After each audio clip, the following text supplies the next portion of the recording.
17 বছরের দীর্ঘ নির্বাসন এবং হাজারো চড়াই উতরাই পেরিয়ে অবশেষে বাংলাদেশ জাতীয়তাবাদী দলের পূর্ণাঙ্গ চেয়ারম্যানের দায়িত্ব গ্রহণ করেছেন জননেতা তারেক রহমান।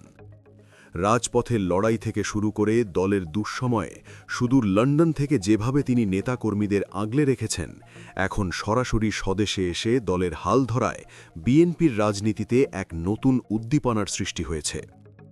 গত ৯ জানুয়ারি ২০২৬ তারিখে বিএনপির স্থায়ী কমিটির এক জরুরি সভায় সর্বসম্মতিক্রমে তাকে এই পদে আসীন করা হয়।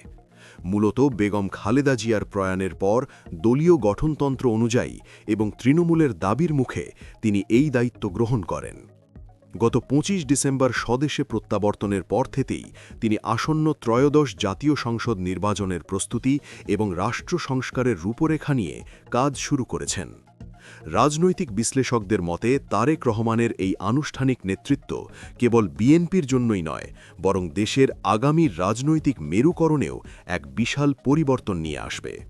এখন সবার চোখ তারেক রহমানের পরবর্তী পদক্ষেপের দিকে, যা দেশের গণতান্ত্রিক অগ্রযাত্রাকে আরও বেগবান করবে বলে আশা করা হচ্ছে।